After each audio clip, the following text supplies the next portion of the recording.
കേരളത്തിലെ ഇരു മുന്നണികളും പ്രതീക്ഷയിലാണ് നിൽക്കുന്നത്.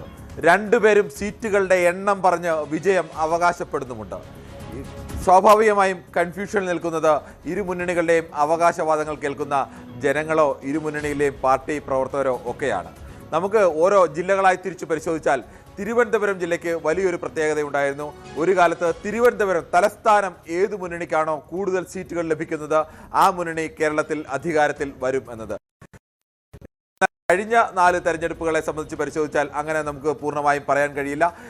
UDFിൻ്റെ വലിയ കോട്ടയായിരുന്ന UDF ഭരിക്കുന്ന കാലത്തെല്ലാം UDFിൻ്റെ 2001 കോട്ടയായിരുന്ന തിരുവനന്തപുരം പതിയെ ഇടത്തേക്ക് ചായുന്ന രംഗങ്ങളാണ് കാണുന്നത്. അങ്ങനെ കഴിഞ്ഞ തെരഞ്ഞെടുപ്പിലേക്ക് എത്തിയപ്പോഴേക്കും ഒറ്റ സീറ്റിലേക്ക് UDF ഒതുങ്ങുന്ന അവസ്ഥയടക്കം. കോവളം മാത്രമാണ് ആകെ കോൺഗ്രസിന് സീറ്റ് ലഭിച്ചത്. ബാക്കി 14-ൽ 13 സീറ്റും ലഭിച്ചത് LDFിനാണ്. അങ്ങനെ ഒരു അവസ്ഥ കൂടി ഉണ്ടായിട്ടുണ്ട്. പക്ഷേ ഇപ്പോഴും തിരുവനന്തപുരം നഗരത്തിന് അല്ലെങ്കിൽ തിരുവനന്തപുരം ജില്ലയ്ക്ക് ആരാണോ കേരളം ഭരിക്കുന്നത് അവർക്ക് അനുകൂലമായി നീങ്ങുക എന്നുള്ള ഒരു പ്രവണതയുണ്ടെന്ന് തദ്ദേശ തെരഞ്ഞെടുപ്പുകൾ പരിശോധിച്ചാലും ഒക്കെ നമുക്ക് ഒരു പരിധിവരെ കാണാൻ കഴിയും. നമുക്ക് തിരുവനന്തപുരത്ത് ഇരു മുന്നണികളുടെയും പ്രതീക്ഷകൾ ഏതെല്ലാമാണ്, ഇരു മുന്നണികളും ഒരുപോലെ പ്രതീക്ഷ വെക്കുന്ന മണ്ഡലങ്ങൾ ഏതെല്ലാമാണ്, ഉറച്ച് പ്രതീക്ഷ കൈവിട്ട മണ്ഡലങ്ങൾ, ചില മണ്ഡലങ്ങൾ ഒരു മുന്നണി ഞങ്ങൾ അവിടെ ജയിക്കില്ല എന്ന് ഇപ്പോൾ തന്നെ ഉറപ്പിച്ച് പറയുന്ന സീറ്റുകളൊക്കെ ഉണ്ട്. ജയസാധ്യ അവകാശപ്പെടുന്ന സീറ്റുകൾ, ഇവയുടെ ഓരോന്നിൻ്റെയും ജയസാധ്യതകളും ഓരോന്നിൻ്റെയും സാധ്യതകൾ വിശദമായി തന്നെ രാഷ്ട്രീയമായ സാധ്യതകൾ നമുക്ക് പരിശോധിക്കാം. എനിക്കൊപ്പം ഞങ്ങളുടെ Thiruvananthapuram bureau chief VV Arun കൂടി ചേരുന്നുണ്ട്. അരുൺ, ഈ 14 മണ്ഡലങ്ങളിലും ഒന്നിലേറെ തവണ യാത്ര ചെയ്തതാണ്. നിരവധി തെരഞ്ഞെടുപ്പുകൾ ഈ തിരുവനന്തപുരം ജില്ല തന്നെ. അരുൺ, എനിക്ക് തോന്നുന്നു തൊഴിൽ തുടങ്ങിയ കാലം മുതൽ തിരുവനന്തപുരത്താണ് വർക്ക് ചെയ്തിട്ടുള്ളത്. അപൂർവം ചില മാധ്യമപ്രവർത്തകർ മാത്രമാണ് ഒരു സ്ഥലത്ത് തന്നെ തുടർച്ചയായി വർക്ക് ചെയ്തിട്ടുള്ളത്.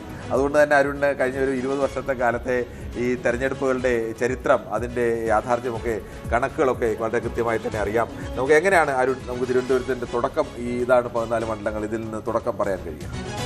14 സീറ്റ്. ഇതിൽ 14 ആദ്യം വർക്കല നോക്കിയാൽ വർക്കല കഴിഞ്ഞ കുറേ നാളുകളായി കഴിഞ്ഞ 2 തെരഞ്ഞെടുപ്പായി CPMൻ്റെ കോട്ട എന്നൊക്കെ അവകാശപ്പെടാം. അവിടുത്തെ പ്രാദേശിക ശക്തിയും ഒക്കെ നോക്കുമ്പോൾ കോട്ടയെന്ന് പറയാം. പക്ഷേ അതിനു മുമ്പ് ഈ വർക്കല ഇത്തവണ ഇടതുമുന്നണി ഉറച്ചു പ്രതീക്ഷിക്കുന്നു. കാരണം അവരുടെ മുൻ ജില്ലാ സെക്രട്ടറി കൂടിയ സംസ്ഥാന സമിതി അംഗം മത്സരിക്കുന്നു. പക്ഷേ വലിയ ശക്തമായ ഒരു പോരാട്ടം അവിടെ V ജോയിക്ക് നേരിടേണ്ടി വന്നു എന്നുള്ളതാണ് ഏറ്റവും പ്രധാനപ്പെട്ട കാര്യം. അതിശക്തമായ പോരാട്ടം അവിടെ. വർക്കല കഹാറാണ്, നേരത്തെ പലതവണ അവിടെ MLA ആയിരുന്ന കഹാറാണ് UDF വേണ്ടി മത്സരിക്കുന്നത്. അതുകൊണ്ട് തന്നെ വർക്കലയിൽ അതിശക്തമായ പോരാട്ടം ജോയിക്ക് നേരിടേണ്ടി വന്നു. എങ്കിലും ഇടതുമുന്നണി ഇവിടെ വിജയിക്കാവുന്ന മണ്ഡലങ്ങളുടെ പട്ടികയിൽ അത് ഉറപ്പായി വിജയിക്കുന്ന മണ്ഡലങ്ങളുടെ പട്ടികയിൽ. ഒരു ചെറിയ ചോദ്യം കൂടെ, ഈ ഇടതുമുന്നണി നേരിടേണ്ടി വരുന്ന UDFിനെ മാത്രമല്ല ഇത്തവണ BJP സ്ഥാനാർത്ഥിയായി മത്സരിക്കുന്നത് ഇടതുമുന്നണിയുടെ ഒരു കാലത്ത് വർക്കലിൽ ഏറ്റവും പ്രധാനപ്പെട്ട ഒരു നേതാവിൻ്റെ മകളും അവിടുത്തെ നിലവിൽ ബ്ലോക്ക് പഞ്ചായത്ത് അംഗമാണ്. അത് ഏത് തരത്തിൽ കൂടി ജോയിയെ ബാധിക്കാൻ സാധ്യത? കുറച്ച് വോട്ടെങ്കിലും CPM വോട്ടുകൾ BJP കാൻഡിഡേറ്റ് വഴി പോകുമെന്ന് CPM കണക്കൂടുന്നു. പക്ഷേ അവർ അതിനപ്പുറത്തേക്ക് അവിടെ വെല്ലുവിളിയായി ഇടതുമുന്നണി CPM കാണുന്നത് വർക്കല കഹാറിൻ്റെ വ്യക്തിപ്രഭാവമാണ്. അദ്ദേഹത്തിന് മണ്ഡലത്തിലുള്ള വ്യക്തിബന്ധങ്ങൾ, സ്വാധീനങ്ങൾ, അതിനും അപ്പുറത്തേക്ക് അവിടെ ഒരു ന്യൂനപക്ഷ വോട്ടുകളുടെ ഏകീകരണം UDF അനുകൂലമായി ഉണ്ടാകുമോ എന്ന സംശയം CPMന് ഭയമുണ്ട്. കാരണം സംസ്ഥാനത്ത് പൊതുവിൽ എല്ലായിടത്തും ന്യൂനപക്ഷ വോട്ടുകൾ UDFിലേക്ക് കേന്ദ്രീകരിക്കുന്നു എന്ന വിലയിരുത്തലുകളുണ്ട്. അത് തെരഞ്ഞെടുപ്പിന് മുമ്പ് തന്നെ, ഒരുപക്ഷെ ലോക്സഭാ തെരഞ്ഞെടുപ്പിൻ്റെ കണക്കുകൾ മുതൽ തദ്ദേശ തെരഞ്ഞെടുപ്പിലെ പാറ്റേൺ അടക്കം പരിശോധിക്കുമ്പോൾ അത്തരമൊരു സാഹചര്യമുണ്ട്. നിയമസഭാ തെരഞ്ഞെടുപ്പിൽ കുറച്ചുകൂടി ശക്തമായി അതുണ്ടാകുമെന്ന പ്രതീക്ഷ UDF കേന്ദ്രങ്ങളിലുണ്ട്. വർക്കലയും അതിൽ നിന്ന് മാറ്റി നിർത്താൻ കഴിയാത്ത മണ്ഡലമാണ്. അതുകൊണ്ട് തന്നെയാണ് അവിടെ UDFിന് പ്രതീക്ഷയും ഇടതുമുന്നണിക്ക് ആശങ്ക ഉണ്ടെങ്കിൽ LDF ഏറ്റവും കൂടുതൽ പ്രതീക്ഷിക്കുന്ന മണ്ഡലങ്ങൾ ഈ 14 മണ്ഡലങ്ങളിൽ അത് ഏതെല്ലാമാണ്? അതോട് തീർച്ചയായിട്ടും പാറശാല ഇടതുമുന്നണി ഒരു എതിർവികാരത്തിലും എതിർ തരംഗത്തിലും സീറ്റ് ഇത്തവണ നഷ്ടപ്പെടില്ലെന്ന് ഉറപ്പിക്കുന്ന ഒരു മണ്ഡലം പാറശാലയാണ്. അവിടുത്തെ MLAയുടെ ജനകീയത, അത് പാറശാല ഒരിക്കലും UDFിന് ബാലികേറാ മലയോ അല്ലെങ്കിൽ UDF ഒരിക്കലും ജയിക്കാൻ പാടില്ലാത്ത മണ്ഡലമൊന്നുമല്ല. തൊട്ട് മുമ്പ് 2011 അവിടെ എട്ടി ജോർജ് വിജയിച്ച മണ്ഡലമാണ്. അതിനു മുമ്പുമൊക്കെ പാറശാല മാറി 2 മുന്നണികൾക്കും. ഒരു ചെറിയ സംശയം, ഈ പാറശാലയെ സംബന്ധിച്ച് പാറശാല ഈ 2 മുന്നണികളിലും പെടാത്ത സ്ഥാനാർത്ഥികളെ വിജയിപ്പിച്ചിട്ടുള്ള മണ്ഡലമാണ് പാറശാല. വിമതരായി നിന്നുകൊണ്ട് അല്ലെങ്കിൽ ഒരു മുന്നണി സഹായമില്ലാതെ ജയിപ്പിച്ച അടക്കം പാരമ്പര്യമാണ്. ഇപ്രാവശ്യം നെയ്യാറ്റിൻകര സനലിനെ പോലെ മുൻ DCC പ്രസിഡന്റ് നിൽക്കുന്നു, നെയ്യാറ്റിൻകര KC വേണുഗോപാലിനൊക്കെ അടുത്ത് നിൽക്കുന്ന ഏറ്റവും അദ്ദേഹം ചോദിച്ച മണ്ഡലം തന്നെ കിട്ടിയ ഒരാൾ ആണ് നെയ്യാറ്റിൻകര സനൽ. നെയ്യാറ്റിൻകര സനൽ വരുമ്പോൾ ഏതെങ്കിലും തരത്തിൽ ഈ ഒരു മാറ്റം, അങ്ങനെ ഒരു പ്രതീക്ഷയാണ് കോൺഗ്രസ്സുകാർ പങ്കുവെക്കുന്നത്, അത് എങ്ങനെ മാറ്റം സാധ്യതയുണ്ടോ? കിരൺ, ഈ പാറശാലയുടെ കാര്യത്തിൽ ഒരുപക്ഷെ ഈ നെയ്യാറ്റിൻകര സനലിന്റെ വ്യക്തിപ്രഭാവമോ ഒന്നും ആയിരിക്കില്ല. പാറശാല മാത്രമല്ല, അതിലേക്ക് ഒരു പ്രത്യേകമായി തന്നെ നമുക്ക് ആ ഒരു 4-5 മണ്ഡലങ്ങളുടെ സാധ്യത പിന്നീട് പരിശോധിക്കാം. ഒരു പ്രത്യേക സാമുദായിക സമവാക്യങ്ങളുടെ മാറ്റവും തമിഴ്നാടുമായി ചേർന്ന് നാടുമായി ചേർത്ത് വായിക്കേണ്ട മണ്ഡലമാണ് ഈ പാറശാലയും. അതുകൊണ്ട് തന്നെ അതിനപ്പുറത്തേക്ക് അവിടെ MLA ഒരുപക്ഷെ തിരുവനന്തപുരത്ത് കേരളത്തിന് ഏറ്റവും ജനകീയനായ MLA ഒരാൾ CPM കാണുന്ന പൊതുജനങ്ങൾ കാണുന്ന MLA ആണ് CK ഹരീന്ദ്രൻ. അവിടെ അദ്ദേഹത്തിൻ്റെ വികസന പ്രവർത്തനങ്ങളായാലും ജനങ്ങളുടെ ഇടപെടലായാലും ഒക്കെ അത്രയധികം നല്ലൊരു MLA എന്ന് പേരെടുത്തയാൾ. അതാണ് പാറശാല ഇടതുമുന്നണി അത്രയധികം പ്രതീക്ഷിക്കുന്ന കാര്യം. നമ്മൾ പറഞ്ഞു ആറ്റിങ്ങൽ ഇടത് കോട്ടയാണ്, സംശയമൊന്നുമില്ലാത്ത ഇടത് കോട്ടയാണ്. പക്ഷേ അവിടെ രണ്ടാം സ്ഥാനത്തെത്തുകയോ അല്ലെങ്കിൽ വിജയപ്രതീക്ഷ ഉണർത്തുന്നതോ കോൺഗ്രസ് അല്ല BJP ആണെന്നാണ് ആറ്റിങ്ങലിൻ്റെ പ്രത്യേകത. കഴിഞ്ഞ തെരഞ്ഞെടുപ്പിലും BJP രണ്ടാമത് വന്ന മണ്ഡലമാണ്. ലോക്സഭാ തെരഞ്ഞെടുപ്പ് വലിയ മുന്നേറ്റം BJP ഉണ്ടാക്കിയ മണ്ഡലമാണ്. പക്ഷേ 40,000-ഓളം ഭൂരിപക്ഷമാണ് കഴിഞ്ഞ തവണ ആറ്റിങ്ങൽ ലഭിച്ചു തോന്നുന്നത്. ഏതാണ്ട് ഇത്തവണയും 25,000 ഒക്കെ ഭൂരിപക്ഷം.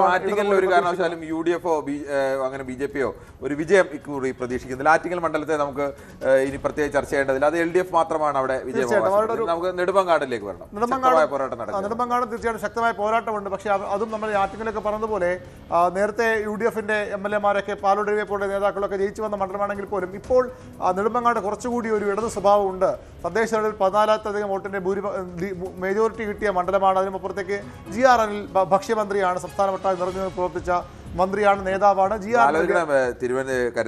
എവിടെയും സീറ്റ് കൊടുക്കേണ്ട കരുനാഗപ്പള്ളിയിൽ സീറ്റ് വെട്ടി നിർത്തിയിരുന്ന CPI ഒഴിവാക്കിയിരുന്ന C. ദിവാകരൻ അവസാനം മത്സരിക്കാൻ സീറ്റില്ലാത്ത ഒരു സ്ഥലത്തേക്ക് C. ദിവാകരനെ കൊണ്ട് ഇറക്കുന്നു. നെടുമങ്ങാട് കോൺഗ്രസിന്റെ കോട്ടയിൽ ഇറക്കുന്നു. അവിടെ നിന്ന് C. ദിവാകരൻ പിടിച്ചെടുത്ത മണ്ഡലമാണ് നെടുമങ്ങാട്. അതിപ്പോഴും രണ്ടുപേരുടെയും പക്ഷത്തിൽ രണ്ടുപേരും കണക്കൂട്ടുന്ന മണ്ഡലം തന്നെയാണല്ലേ? രണ്ടുപേരും കണക്കൂട്ടെന്ന് പറയുന്നത് കുറച്ചുകൂടി സാധ്യത എനിക്ക് തോന്നുന്നു അവിടെ ഇടതുമുന്നണിക്ക് തന്നെയാണ്. GR അനിലിന്റെ മന്ത്രി എന്ന നിലയിൽ വ്യക്തിപ്രഭാവവും CPM-ന്റെ ഒരു സംഘടനാ ശക്തിയുമൊക്കെ വരുമ്പോൾ നെടുമങ്ങാട് കാര്യമായ ഒരു അട്ടിമറി ഇത്തവണയും പ്രതീക്ഷിക്കേണ്ടതില്ലെന്നാണ് എനിക്ക് തോന്നുന്നത്. നമുക്ക് വട്ടിയൂർക്കാവ് എന്തായാലും വിശദമായി തന്നെ പരിശോധിക്കണം. കാരണം വട്ടിയൂർക്കാവ് ത്രികോണ പോരാട്ടം നടക്കുന്ന മണ്ഡലമാണ്. അതിന്റെ കണക്കുകൾ സഹിതം തന്നെ പരിശോധിക്കണം.